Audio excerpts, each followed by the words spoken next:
My daughter got me locked up for 5 months by planting heroin in my house. I lost my job, my wife, and my entire life. But when police found her texts admitting everything, she got 8 years, and my wife still defends her. I'm 44 years old. I've been working in construction for as long as I can remember, and 2 years ago, my own daughter sent me to jail for 5 months for something she did. I'm not being dramatic or anything, it's literal. The damn girl planted drugs in my house and called the police to get me arrested, and when I say she destroyed my life, I'm not exaggerating one bit. I lost my job. I lost my reputation.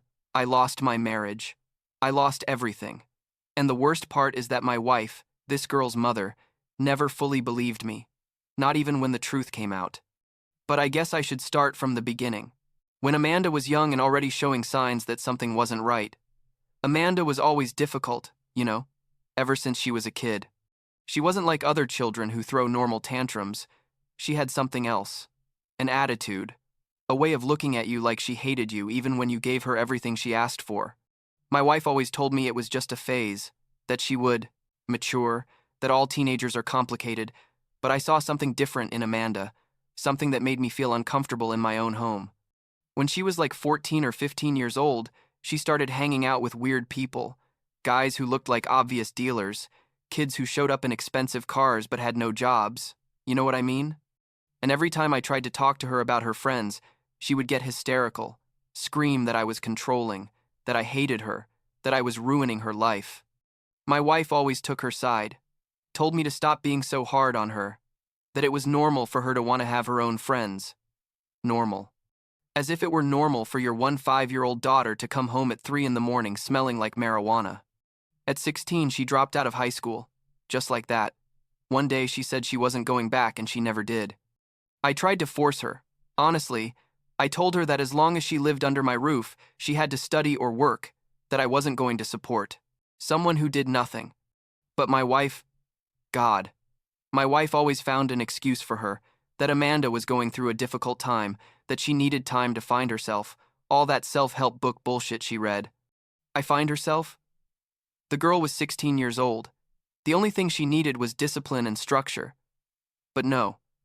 According to my wife, I was the bad guy for wanting my daughter to finish school. Things got worse when Amanda met her boyfriend, a guy like 25 years old who drove a BMW and supposedly worked in something tech-related, but I never saw him go to any office. He had tattoos on his neck, piercings everywhere, and that junky look that anyone could recognize. I told Amanda that guy wasn't welcome in my house, that if she wanted to see him, she should do it somewhere else.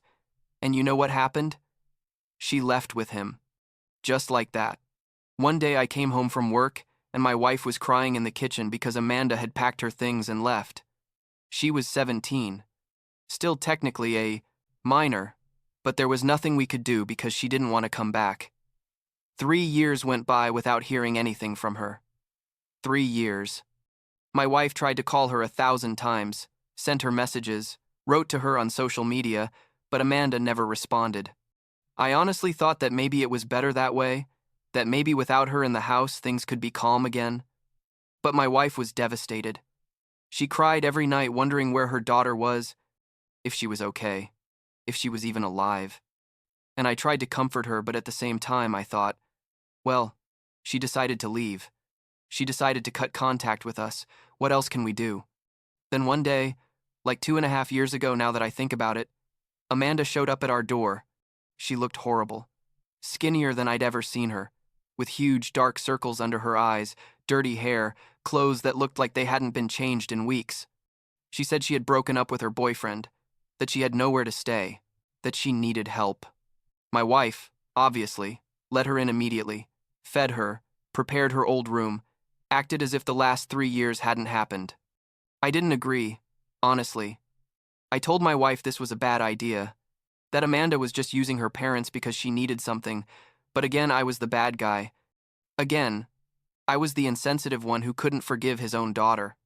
Amanda stayed at our house, and at first it seemed like she was trying to pull herself together, but after like 2 weeks it became clear that nothing had changed. She didn't look for work, didn't help around the house, slept until 3 in the afternoon and went out every night without telling us where she was going. I'd ask her, "Where are you going? Who are you going out with?" and she'd answer me with nothing but profanity, tell me it was none of my business, that she was an adult and could do whatever she wanted. And my wife, you know what she did? Nothing. Absolutely nothing. She told me to give Amanda time, that she was recovering from a toxic relationship, that she needed space. Space. The girl was living in my house without paying rent, without working, without doing anything but sleeping and partying, but apparently she needed more space. I put up with it for like 2 more months, but there came a point where I couldn't take it anymore. I'd come home from work, tired, wanting to rest, and the house was a disaster because Amanda left everything lying around, dirty dishes everywhere, her clothes in the living room, trash in her room that smelled horrible. One day I told her, "You need to get a job or leave this house. I can't keep supporting someone who does nothing." And she laughed, literally laughed in my face and said, "Oh yeah, and what are you gonna do, kick me out? Go ahead, kick me out. Let's see if Mom lets you." And she was right. You know? She knew perfectly well that my wife was never going to support me in kicking her out. But I was fed up. I told Amanda she had 24 hours to leave my house, that she could go stay with friends, get a room, whatever, but she wasn't going to keep living under my roof without contributing anything. My wife begged me to reconsider, that I couldn't throw my own daughter out on the street, but I had already made the decision. Amanda looked at me with a hatred I'll never forget, a look that clearly said she was going to make me pay for this. But at that moment I didn't care. I thought she was just being dramatic, like always. The next day, around 6 in the evening, I was coming home from work when I saw 2 patrol cars parked outside my house. My first reaction was to think that something had happened to my wife or Amanda. But when I opened the door, there were 4 police officers in my living room, and one of them said, "Are you my name?" I said yes, and they showed me a search warrant. Said they had received an anonymous call reporting drug activity at my address. I was like in shock. Drugs? In my house? I told them there must be a mistake, that I had nothing to do with drugs, but they were already searching everything, moving furniture, checking drawers, and my wife was sitting on the couch crying, and Amanda was standing there with a face that now, when I think about it, was too calm for what was happening. I don't know how much time passed. Maybe 20 minutes, maybe an hour. Time felt weird, but eventually one of the officers came down from my room with several evidence bags. He said they had found multiple bags of heroin hidden under my bed, between the mattress and the box spring. I couldn't even speak, literally couldn't process what was happening. Heroin? Under my bed? I yelled at them that it wasn't mine, that I had never touched heroin in my life, that someone else must have put it there. They asked me who else lived in the house, and I mentioned my wife and Amanda, but the officer said the drugs were specifically on my side of the bed, hidden in a way that suggested whoever put them there had regular access to that room. They arrested me right there. They put handcuffs on me while my wife screamed that there must be a mistake, that I wasn't a criminal. But when I looked at Amanda, when I made eye contact with her for a second, I saw something that chilled my blood. She was smiling. It wasn't a big smile. It was small, almost imperceptible, but it was there. The damn daughter of a bitch was smiling while they took me away, arrested from my own house. They took me to the county jail and told me I wasn't going to be able to get out on bail because the amount of drugs they found qualified as intent to distribute, not just simple possession. I tried to explain to them over and over that I hadn't put those drugs there, that it had to have been my daughter, but nobody listened to me. My public defender, a guy who looked like he had just gotten out of college and had like 500 more cases, told me the evidence looked bad, that the drugs were in my room, on my side of the bed, and that there was no way to prove someone else had put them there without physical evidence. I spent 5 months in that jail. 5 months waiting for my case to go to trial because the system is so backed up they couldn't schedule a date sooner. 5 months sharing a cell with real criminals, eating horrible food, unable to work, knowing that every day that passed my reputation was being destroyed more. Everyone in the neighborhood thought I was a dealer. My coworkers probably thought I was an addict. And the worst part is, I couldn't do anything to defend myself. My wife visited me a couple of times, but the visits were strange. We talked on the phone through a glass and she cried, asked me how this had happened, how I had let this happen. And I told her, I didn't let anything happen. Someone planted those drugs in our house, but she had this look, this doubt in her eyes that killed me. She asked me if I had been using drugs without her knowing, if I had been involved in something without telling her. She didn't believe me. My own wife didn't believe me. I asked her about Amanda, if she was still living at the house, and she said yes, that Amanda was very affected by all this, that she cried all the time wondering how her father could have done something like this.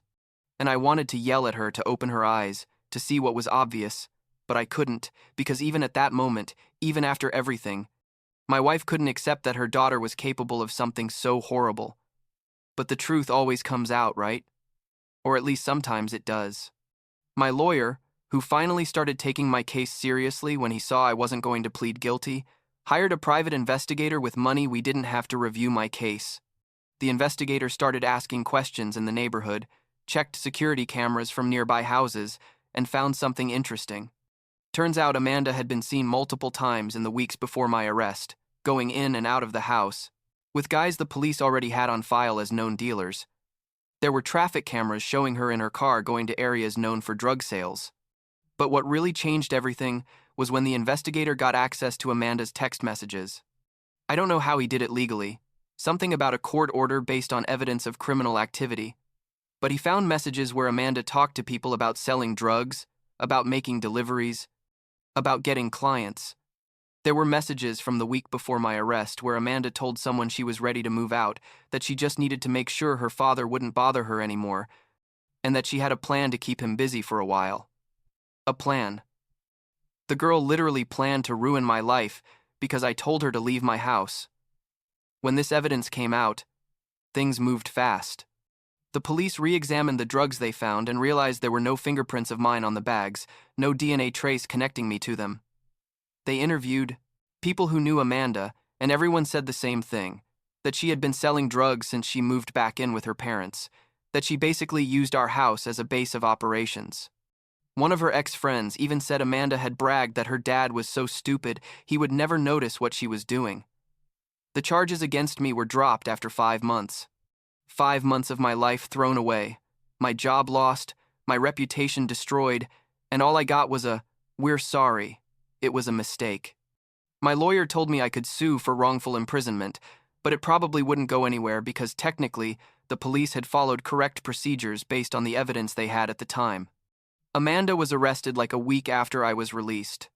They found her in a horrible apartment on the other side of town with more drugs, with paraphernalia for selling, with basically everything you need to operate a drug business. When they drug tested her, she came up positive for heroin, cocaine, and amphetamines.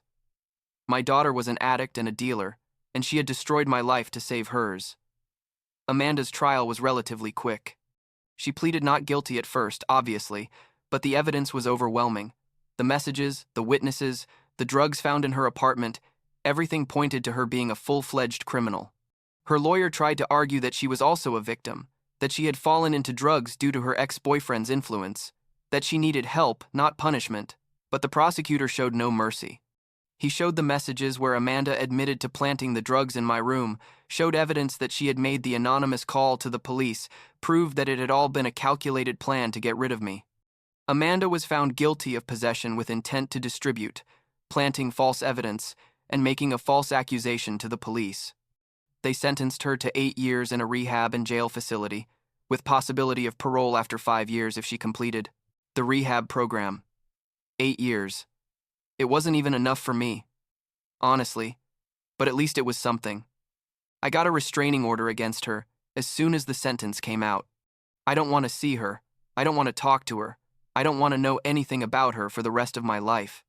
My lawyer told me that when she gets out, she might try to contact me, that a lot of people seek forgiveness from their families after jail, but I've already made it clear that for me, Amanda is dead.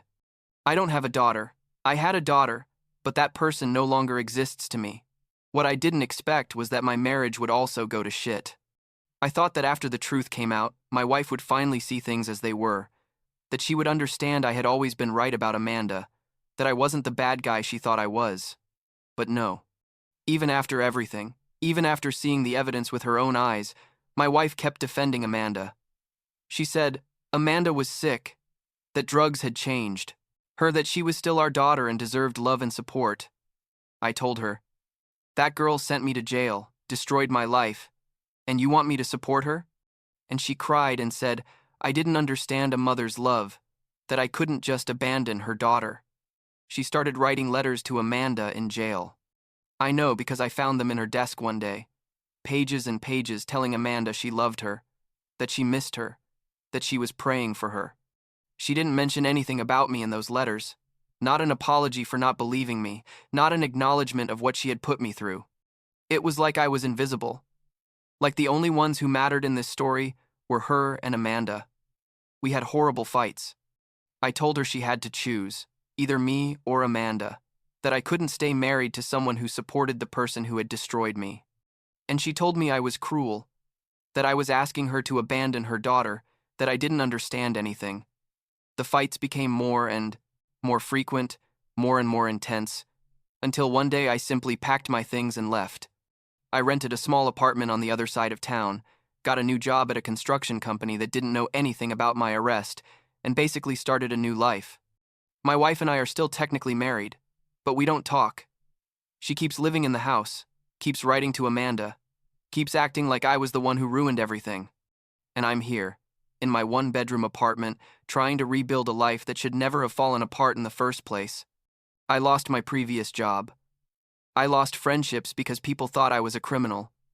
I lost years of my life. And for what? So my own daughter could betray me in the worst way possible, and my wife would choose to support her instead of me. I don't know if I'm eventually going to officially divorce or not. Part of me feels like we're already divorced in everything but paper. But there's another part, a small and pathetic part, that still hopes that someday my wife will wake up and realize everything she lost by defending someone who didn't deserve it. It's probably not going to happen. But hey, one can dream. Last week, my wife called me for the first time in months. She told me Amanda had called from jail, that she wanted us to know she was sober, that she was working on herself, that someday she hoped we could be a family again. I hung up on her. I have nothing to say to my wife about Amanda, and I definitely have nothing to say to Amanda.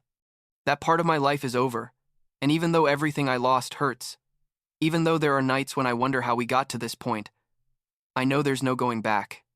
My daughter betrayed me in a way that has no forgiveness, and my wife chose to support that betrayal. End of story. Now I just try to live day by day, not to think too much about everything that could have been different. I work, I come home, I watch TV, I go to sleep, and repeat. It's not the life I imagined, having at 44, but it's the one I have, and I guess it's enough for now.